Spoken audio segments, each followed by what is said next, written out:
Hello friends, स्वागत है आपका हमारे इस नए वीडियो में। तो अभी हम आए हुए हैं दशाश्वमेध घाट पे और यहाँ से हम चलेंगे काशी विश्वनाथ कॉरिडोर। तो कॉरिडोर पहुँचते पहुँचते आप और हम कुछ अच्छी बातें कर लेते हैं और कुछ बातें कॉरिडोर के बारे में भी जान लेते हैं। तो वीडियो को स्किप मत करिएगा और बने रहिएगा मेरे वीडियो के साथ, क्योंकि आपको यहाँ पे फुल जानकारी मिलेगी काशी विश्वनाथ कॉरिडोर के बारे में। तो आइए चलते हैं। कहा जाता है कि करीब 100 साल बाद काशी विश्वनाथ मंदिर को औरंगजेब ने इस मंदिर को ध्वस्त कर दिया था और फिर आगे लगभग 125 साल तक यहाँ कोई विश्वनाथ मंदिर था ही नहीं। इसके बाद साल 1780 में इंदौर की महारानी देवी अहिल्याबाई ने काशी विश्वनाथ मंदिर का पुनः निर्माण कराया और हमारे देश के प्रधानमंत्री मोदी ने अपने संसदीय क्षेत्र में काशी विश्वनाथ धाम कॉरिडोर का लोकार्पण किया और ये प्रधानमंत्री का ड्रीम प्रोजेक्ट है। लगभग लंबे समय से इस परियोजना पर काम किया जा रहा था और करीब 32 महीने में बाबा के पूरे परिसर का कायाकल्प हो गया। अब बाबा विश्वनाथ मंदिर का विस्तार गंगा तट तक है। काशी में बाबा विश्वनाथ के दर्शन से पहले स्नान करने की मान्यता है। अब श्रद्धालुओं को गंगा स्नान कर गंगा जल लेकर सीधे बाबा विश्वनाथ के दर्शन कर सकेंगे और सब कुछ मंदिर के प्रांगण में ही होगा। काशी विश्वनाथ धाम की खास बातें ये हैं कि करीब 5 लाख स्क्वायर फीट में बना काशी विश्वनाथ धाम बनकर अब पूरी तरह तैयार है और इस भव्य कॉरिडोर में छोटी बड़ी 23 इमारतें और 27 मंदिर भी हैं। तो अभी हम धीरे धीरे अपने कॉरिडोर की तरफ जा रहे हैं और दूर से आपको जट्टी नज़र आ रहा होगा। और ये देखिए, ये मतलब अभी का जो मौसम है और जो समय के अकॉर्डिंग बहुत ही अभी अच्छा आपको वीडियो क्वालिटी मिल रहा होगा। अभी सुबह के बज रहे हैं 8 और लेकिन धूप काफ़ी तेज़ है, लेकिन जो व्यू है वो अभी अच्छा लग रहा है। तो आइए हम और भी बातें जानते हैं।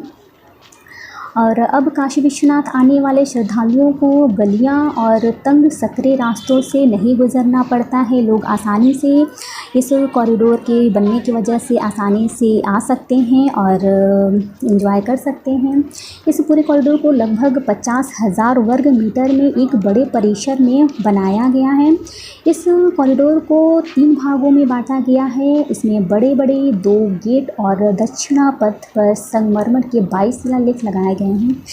काशी विश्वनाथ मंदिर का बहुत बड़ा महत्व है और ये इसलिए कहा जाता है क्योंकि काशी भगवान शिव के त्रिशूल पर टिकी है और दूर दूर से लोग यहाँ बाबा विश्वनाथ के दर्शन के लिए आते हैं। काशी को सबसे पवित्र शहरों में से एक माना जाता है। मान्यता है कि भगवान विश्वनाथ यहाँ ब्रह्मांड के स्वामी के रूप में निवास करते हैं। काशी विश्वनाथ मंदिर भगवान शिव के 12 ज्योतिर्लिंग में से एक है। ये ज्योतिर्लिंग मंदिर गंगा नदी के पश्चिमी घाट पर स्थित है। काशी को भगवान शिव और माता पार्वती का सबसे प्रिय स्थान माना जाता है। और बातों बातों में ही अब हम पहुंच चुके हैं ललिता घाट पे और आइए यहाँ का अब देखते हैं फुल नज़ारा और देखते हैं कितना काम हुआ है यहाँ पे और क्या क्या काम हो रहा है। तो आइए देखते हैं। तो ये देखिए, आप ललिता घाट देख सकते हैं, यहाँ पे लिखा हुआ है और यहाँ अभी पत्थर लगाने का काम होगा आने वाले समय में, लेकिन अभी स्टार्ट नहीं हुआ है। और श्रद्धालु लोग अभी दर्शन करने के लिए जा रहे हैं और यहाँ पे देख लीजिए, यहाँ पे ये पशुपतिनाथ का मंदिर है ऊपर, जैसा कि मैंने आपको अपने पहले वीडियो में बता रखा है। और यहाँ पे ये देखिए, यहाँ पे बहुत नई नई चीज़ें आई हैं, पत्थरों के अलावा भी कुछ डेकोरेशन करने वाली जो चीज़ें हैं। और यहाँ पे जो पत्थरें हैं ना, वो कुछ मकराना के सफ़ेद मार्बल्स हैं, कुछ वियतनाम के कुछ खास पत्थर तथा चुनार के गुलाबी पत्थरों का उपयोग किया गया है। इस परियोजना को साकार रूप देने के लिए काशी मंदिर के आसपास करीब 300 से अधिक संपत्तियों की खरीद एवं अधिग्रहण किया गया है। तो अभी आप सामने देख सकते हैं 2 क्रेन खड़ी हैं और ये अभी से काम में लग चुकी हैं। और जो ये क्रेन है वो पत्थरों को उठाने का काम कर रहा है और ये आप सामने देख सकते हैं ऊपर भी सीढ़ियों का काम चल रहा है, अभी सीढ़ी नहीं बना है। और ये है ऊपर राजराजेश्वरी मंदिर और ये बगल में पशुपतिनाथ मंदिर। तो आइए अब आगे की तरफ चलते हैं।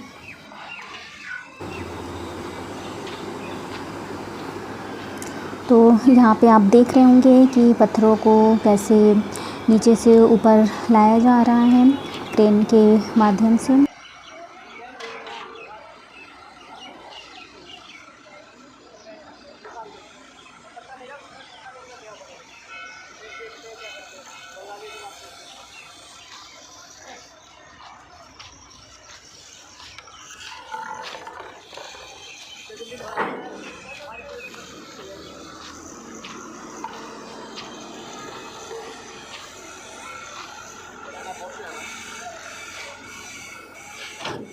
और यहाँ पे आप देख रहे होंगे कि यहाँ पे एक और क्रेन खड़ा है और नीचे सीढ़ियों के बनाने का काम जारी है।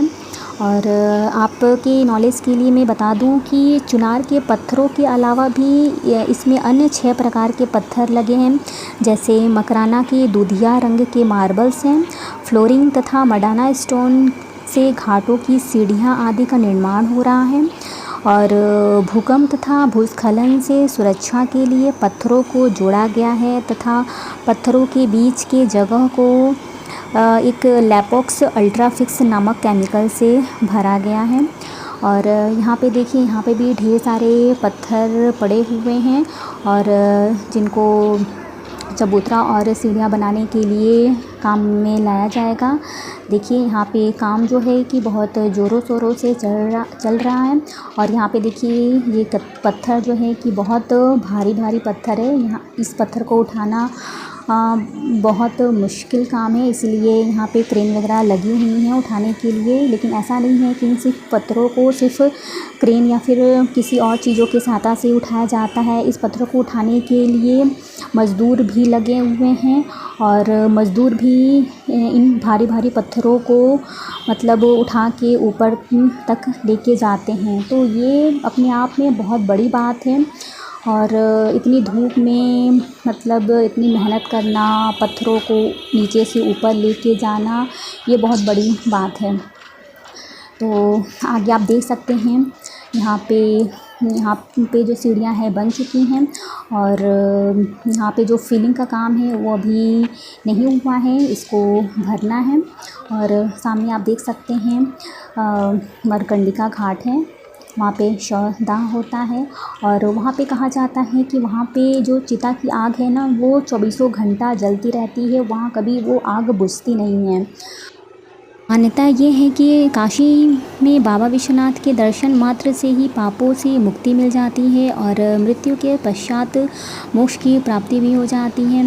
और आप देख रहे होंगे कि वहाँ पे भी काम ज़ोरों शोरों से हो रहा है और कुछ लोग अपना बोटिंग का मज़ा भी ले रहे हैं। तो आइए अब आगे चलते हैं हम और ऊपर का नज़ारा देखते हैं। तो आप देख सकते हैं गेटवे ऑफ कॉरिडोर जो सामने से बहुत सुंदर लग रहा है। और ये जो सामने की दीवार है वो अभी बन रही है धीरे धीरे। और जितने भी दर्शनार्थी हैं, सुबह का टाइम है तो दर्शन करने के लिए बाबा के दरबार में जा रहे हैं। तो आइए हम भी चलते हैं बाबा के दरबार में और दर्शन करते हैं। और जितनी भी मन्नतें होंगी आपकी वो आप घर बैठे बैठे ही मांग सकते हैं, क्योंकि बाबा का दिल इतना बड़ा है कि वो सबकी सुन लेते हैं और सबके कष्टों को हर भी लेते हैं। और मेरा मानना है कि अगर जीवन है तो दुख तकलीफ़ तो आती जाती रहती हैं, क्योंकि हर एक सिक्के के 2 पहलू होते हैं। जैसे दिन है तो रात भी है, सुख है तो दुख भी है। बस हमें भगवान से इतनी बस मनोकामना होनी चाहिए कि भगवान अगर आप दुख हमें दे रहे हैं तो हमें इतनी हिम्मत ताकत देना कि हम उन सब चीज़ों को सह सकें और आगे हम बढ़ सकें। कभी हम उस सब चीज़ों से दुख तकलीफ़ों से टूटे ना और ना कभी हिम्मत हारें। तो आगे आपको बता दें कि 2000 वर्ग मीटर में फैले मंदिर के दर्शन के लिए लोगों को तंग गलियों से होकर आना पड़ता था, लेकिन इस दिव्य कॉरिडोर के लोकार्पण के बाद अब बड़ी आसानी से बाबा विश्वनाथ के दर्शन हो सकेंगे। और ये देखिए, ये आने के लिए एक्सीलेटर भी लगाया गया है जो कि फ़िलहाल अभी बंद है। और क्योंकि यहाँ पे जो सीढ़ियाँ हैं ना बहुत ज़्यादा हैं और ये जो मंदिर है बहुत ऊंचाई पे बनाया गया है, इस वजह से यहाँ पे एक्सीलेटर की भी सुविधा दी गई है। और ये आप एक नई चीज़ देख सकते हैं, यहाँ पे दर्शनार्थियों को धूप से बचाव के लिए यहाँ पे एक शीट भी डाली गई है।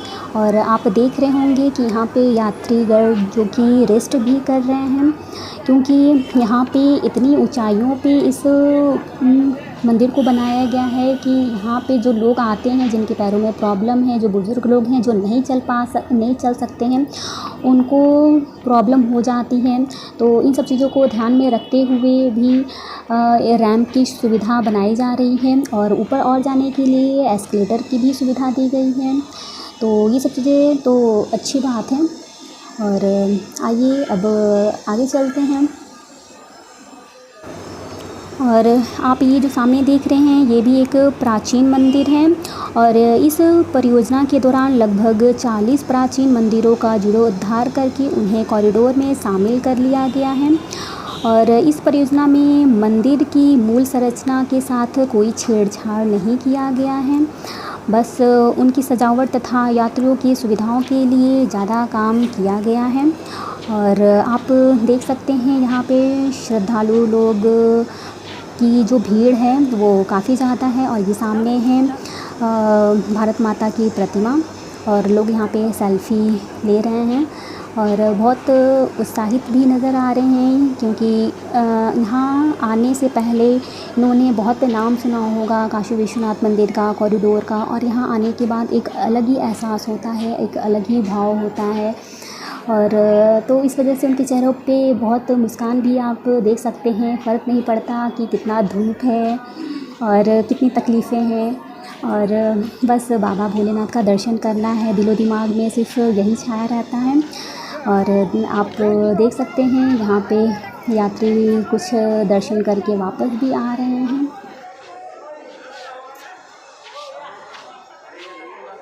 और यहाँ पे एक और नई चीज़ देख सकते हैं, यहाँ पे एक और एक्स्ट्रा नल लगा दिया गया है दर्शनार्थियों के लिए पानी पीने के लिए। लेकिन मैं बिल्कुल सेटिस्फाई नहीं हूँ इस नल को देख के, क्योंकि यहाँ पे पानी पीने वाले 1000 लोग हैं लेकिन नल सिर्फ एक है। जिसको प्यास लगेगा वो वेट थोड़ी ना करेगा, उसे सिर्फ तो पानी चाहिए ना। तो इन सब चीज़ों में थोड़ी सुधार की ज़रूरत है और मुझे लगता है ये सुधार होनी चाहिए। अब आगे देखते हैं क्या होता है।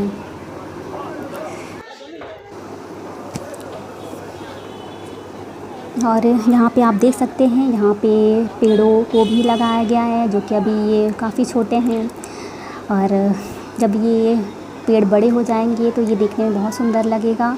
और यहाँ पे सारे जो पेड़ हैं वो नीम के पेड़ लगे हुए हैं। और ये देखिए अभी बाबा के दर्शन के लिए लोग तुरंत जा रहे हैं, क्योंकि यहाँ पे भीड़ थोड़ी कम है और फटाफट लोग जा रहे हैं और दर्शन करके वापस भी आ जा रहे हैं। और ये आप सामने देख रहे हैं ये भी एक प्राचीन मंदिर ही है।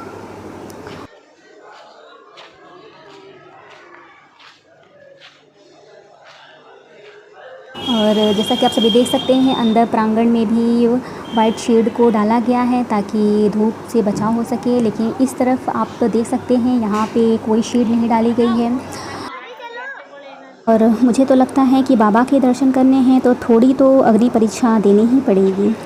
और ये आप देख सकते हैं ये है श्री चंद्रगुप्त महादेव मंदिर, जो कि ये भी एक प्राचीन मंदिर था और इसके बारे में आप पूरी डिटेल आप पढ़ सकते हैं।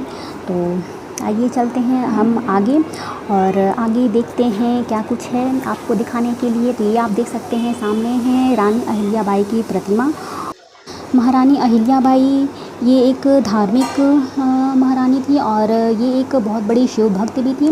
महारानी अहिल्याबाई इतिहास प्रसिद्ध सूबेदार मल्हार राव होलकर के पुत्र खंडेराव की पत्नी थी और इनका जन्म 31 मई 1725 में हुआ था और देहांत 13 अगस्त 1795 में हुआ था।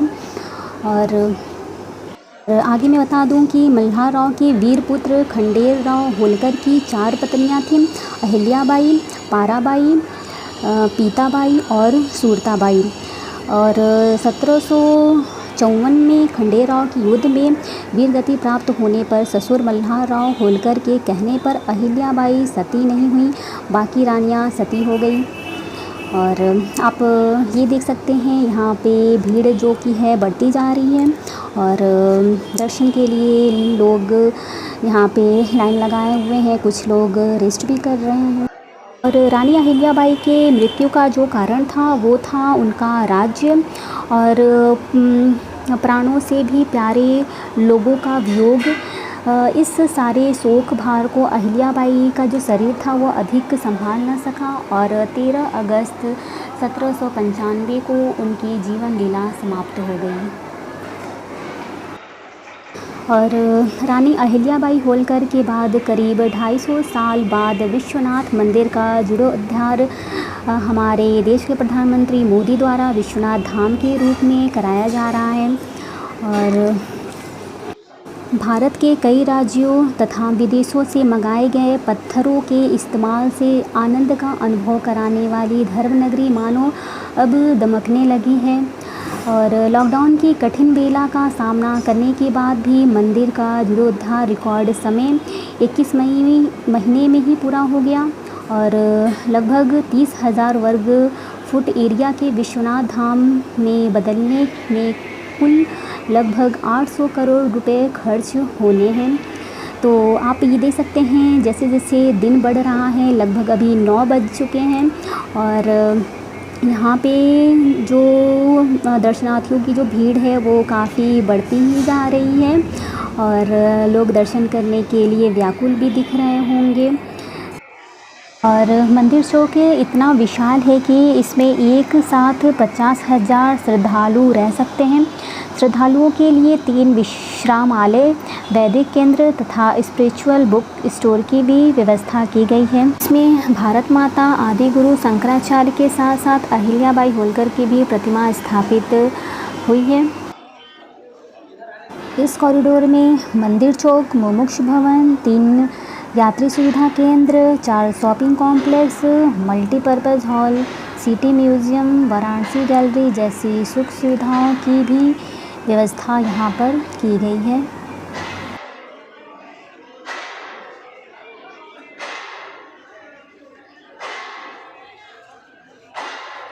और आइए अब हम चलते हैं नीचे की तरफ और क्या है कुछ नीचे दिखाने के लिए आप सभी लोगों को, तो वो हम देखेंगे।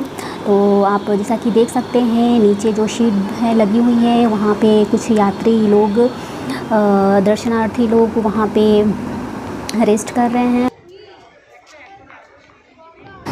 और सामने आप देख रहे होंगे यहाँ पे लोग पानी पीने के लिए भीड़ लगाए हुए हैं। और मुझे ये जान के बहुत खुशी हो रही है कि जब से मैंने अपने वीडियो में इस पानी को लेके आवाज़ उठाई है तब से बाकी लोगों का भी इस तरफ ध्यान जा रहा है कि यहाँ पे जो पानी का जो मैनेजमेंट है वो ठीक नहीं है और इसमें कुछ बदलाव की बहुत ज़रूरत है। देखिए यहाँ पे पानी पीने वाले इतने ढेर सारे लोग हैं लेकिन ये जो पानी है सिर्फ जो नल लगा हुआ है या फिर जो भी बनाया गया है सिर्फ एक ही है। तो ऐसे मतलब दर्शनार्थियों को बहुत दिक्कतों का सामना करना पड़ता है। और इधर आप देख सकते हैं इधर एक नल लगा हुआ है जिससे कि मज़दूर लोग पानी पी रहे हैं और वहाँ पे काफ़ी गंदगी भी हो चुकी है तो वहाँ पे पानी पीना भी इम्पॉसिबल सा लगता है।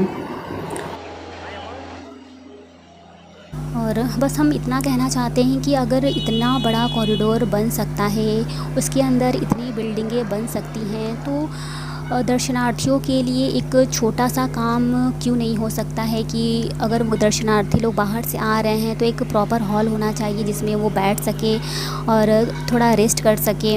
और जो भी है, अगर कभी उनकी अचानक कभी तबीयत ख़राब हो जाए तो उन्हें तुरंत मेडिकल फैसिलिटी भी मिल सके। और बस मुझे इतना ही कहना है और ज़्यादा कुछ नहीं कह सकती मैं।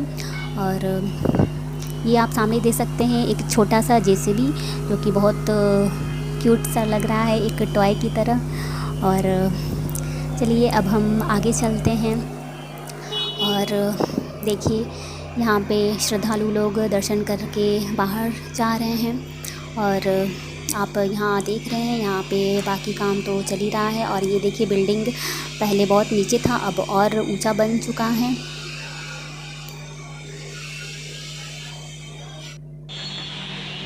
और ये देखिए ये है मेहनत। और देखिए इस पत्थर को उठाने के लिए 4 लोग लगे हुए हैं। और ये इतना आसान भी नहीं है, कि ऐसा नहीं कि 4 लोग लगे हुए हैं तो ये पत्थर बहुत हल्का फ़ील हो रहा होगा। ये काफ़ी पत्थर भारी है, क्योंकि मैंने भी एक बार ट्राई किया था पत्थर उठाने का। मतलब वो थोड़ा डिस्टर्ब कर रहा था, बार बार पैरों के पास आ रहा था। तो बस मैंने सोचा थोड़ा उसको चलो घिसका देते हैं। तो वो आप बिलीव नहीं करेंगे, वो पत्थर मुझसे हिला तक नहीं। और वो पत्थर जो था वो काफ़ी पतला था, उसके बावजूद भी वो पत्थर नहीं हिला। तो आप समझ सकते हैं ये कितना पत्थर भारी हो सकता है। तो सलाम है उनकी मेहनत को, जो कि इतना वो मेहनत कर रहे हैं। और पत्थर एक बार तो लाएंगे नहीं, वो कई बार जाएंगे, कई बार लाएंगे। और इतनी तेज़ धूप में इतना मेहनत करना बहुत बड़ी बात होती है। और आप सामने आप देख रहे होंगे वहाँ पे है मरकंडिका घाट, और वहाँ पे शवदाह हो रहा है। और कहा जाता है कि वहाँ पे चिता की आग कभी ठंडी होती नहीं है। सबसे बड़ा सच है मृत्यु, और मृत्यु से भी सबसे बड़ा सच है वो है मोह माया। जो इंसान इस मोह माया के चक्रों में पड़ा रहता है। तो हर एक पल इस कदर जिया करो ज़िंदगी को, कि मौत भी आ जाए तो शिकवा ना हो ज़िंदगी को। तो आप सभी को मेरी वीडियो कैसी लगी कमेंट में ज़रूर बताइएगा। और मेरे चैनल को लाइक शेयर एंड सब्सक्राइब करना ना भूलिएगा। Thank you.